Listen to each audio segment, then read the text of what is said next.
Match number 6 from night 7 of the N1 Victory Tournament from Pro Wrestling Noah. Of course, it was on August 18th, 2024. Saw Manabu Soya take on Alpha Wolf. Now, these guys just beat the shit out of each other. I've said this about a few matches, but sometimes you just got to call a spade a spade. And that's what this was, especially the first half of the match, was Soya and Wolf just clotheslines, kicks, power slams, just all your big power moves back and forth to each other. Now, Dragon Wolf, did put some of his lucha in there. He got a dive off at the top rope. I think he dove through the ropes, tope suicida.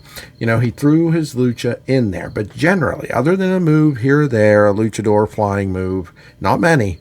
This was just these guys just chopping each other back and forth, forearming each other back and forth. Jim Cornette would have hated this, because this was just two big, strong men trying to prove their worth to one another, trying to show who had more fighting spirit, trying to show who could take more and keep standing, over and over and over. Now, again, I've seen matches that do what I'm talking about worse than this, because about halfway through, they finally started to pull out some other stops,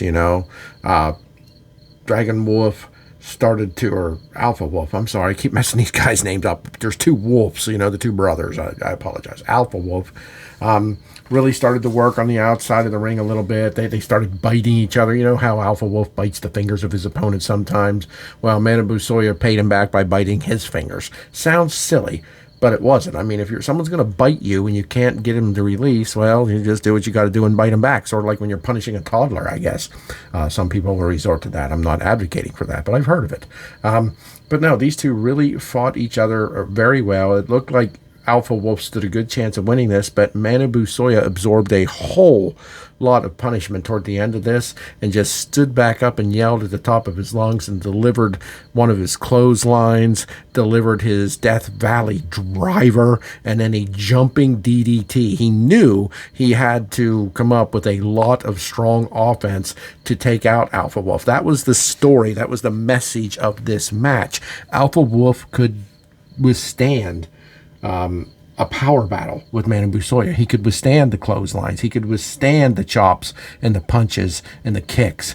So Manabu Soya knew he had to pull out some moves, some holds, if you will, and he did that to end this match and get the win and move up to 8 points. Unfortunately, Alpha was still all the way down at 3 points. I mean, him and his brother were talking about headlining this together in the main event to decide who would win this tournament, but I don't think that's going to happen. Alpha Wolf has looked good, don't get me wrong, but at 3 points, I don't think he has enough time left to get to the top of this. But this was a good match. I enjoyed it. Wasn't my favorite, but hey, two big bulls crashing horns until one of the bulls realized they had to do more than just butt heads, did it, and won the match. Manabu Soya.